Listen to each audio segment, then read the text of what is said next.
Hi guys, welcome in my news video. After so long time, what it was? 1 year? Probably. Today we're going to look to Apple event, which was just a few days ago. This whole event was traditionally in Apple Park, without any audition, just as we know from our COVID times. On this event were released few new products and also some amazing features on Apple TV Plus. I will cover whole event chronologically, so you won't get lost. So let's start with Apple TV Plus. There were a few new Apple original series or just films presented, but there was another kind of series type thing, which is called Friday Baseball Night.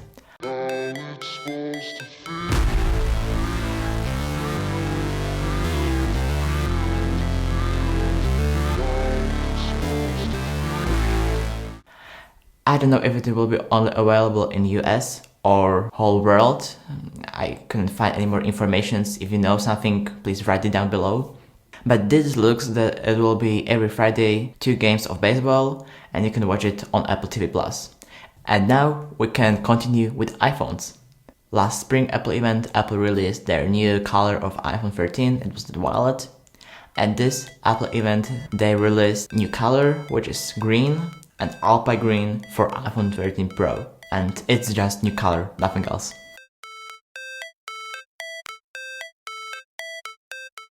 But another thing which they released was new generation of iPhone SE. It is 3rd generation. iPhone SE is that phone which you are probably buying when you're new in Apple or you're trying to buy some budget phone.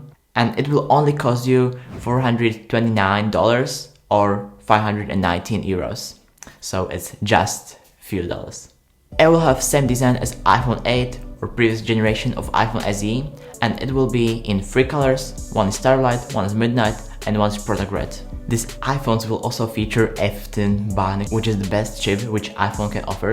Also iPhone 13 and iPhone 13 Pros have this chip. With this chip you can play games in best graphics, you can do computational photography, which I will talk about that later, and you can do pretty much everything on your iPhone. So it is a budget phone, but it is with high-end specs. This iPhone will feature just one camera, but it will be 12 megapixel camera with smart HDR4, also computational photography, photography styles, deep fusion and portrait mode. This iPhone SE will also have 5G support, so in the regions where it's 5G available, you can browse web at high speed, download things really fast, or do gaming with low latency. This time iPhone SE won't support MagSafe, but it will still support wireless charging, so you can charge your phone on MagSafe without a magnet. And that's pretty much it. We can move to iPad Air. On this Apple event, Apple releases their new generation of iPad Air.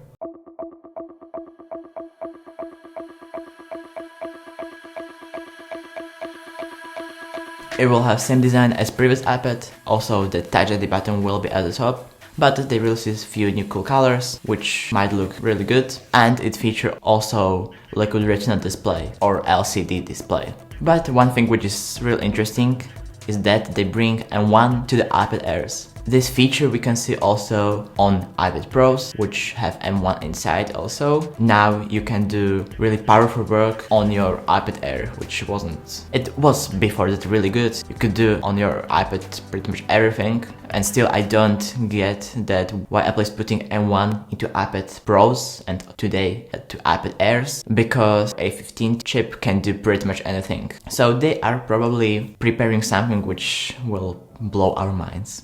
This iPad will bring another feature from iPad Pro, which is 12 megapixel front ultra-wide angle camera, which will definitely support center stage. And that's the thing when your frame moves through your camera angle, and it look really cool on WebEx, Zoom or Teams calls or just FaceTime. One last thing which will this iPad have is 2 times faster USB-C port, and this iPad will cost you $599 or 679 euros in Wi-Fi edition, and $749 in dollars and $849 in euros in Wi-Fi and cellular version, which will support 5G. It will cost you this price.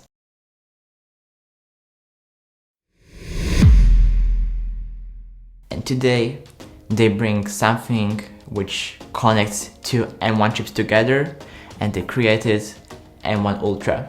It's definitely two M1 Maxes connected together with their new way. It is called Ultra Fusion, and that's the thing. When you're connecting two chips together, it will take lots of power and lots of speed, so they created this thing, and it will probably just double that power which M1 Max have. You can have 20 core CPU, up to 64 core GPU, 24 core neural engine, and you can max your Mac up to 128 gigs of RAM. Again, some numbers about this chip. It can take 18 streams of ProRes video in 8K, and this chip has 114 billion transistors, and it can do 22 trillion operations per second. It will support up to 5 displays, and some sources are writing about this chip that it is most powerful chip in the world. I don't really know if it is true or not, because I think they are more powerful chips, but at least it is better than many options in Mac Pro lineup.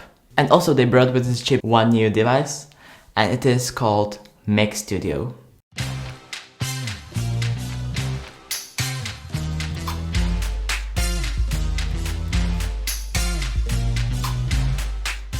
It is like hybrid form of Mac Mini and Mac Pro. It looks like Mac Mini. It is small, you can place it on table, but it has really good power to run your studio things. You can edit their videos, code their programs, make your own music studio at your home. You can do anything there with M1 Ultra.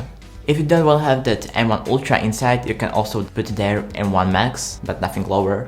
And this Mac will have from behind 4 Thunderbolt 4 ports, 10 gigabit Ethernet port, and from the front we'll have also an XDSC slot. That price is also really interesting because it will be in that M1 Max edition for $2,000 or $1,999 and for €22.99 in Europe. When I was watching Apple event, I thought that when they will put their M1 Pro, it will be like $800 higher, but it was a little bit more crazy because this Mac cost $3,999 and €4,599. So it's a little bit expensive, but when you're comparing with Mac Pro, which the starting point is a little bit higher than $6,000, it's kinda cheap.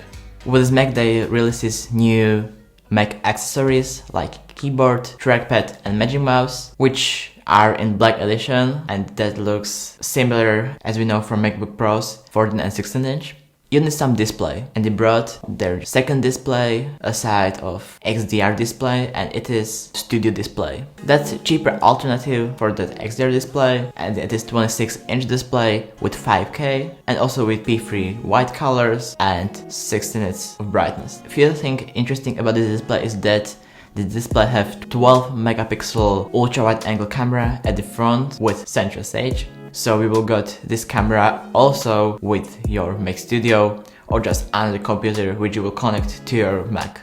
This monitor will also have 4 self-canceling speakers and studio quality premium array, which you can use for recording your voice or just some video conferencing. I found some interesting feature where you can make from the display some dock for your MacBook, because you can connect their cables from behind. There are Thunderbolt 4 ports. It also supports 96 watt power for charging your device. So for example, MacBook Pro 14 inch can be fast charged. And when you're picking this display, you can pick 3 options from stands. You can pick just tilt adjustable stand for your Mac Studio display, or tilt and height adjustable stand for display, or you can connect it to any VESA supported stands and just mount it on wall or everywhere where you want. Another also is that you can pick from standard glass with anti-reflective coating and from nano texture glass, or when you are some photo editor or just some color corrector and you are in sunny place,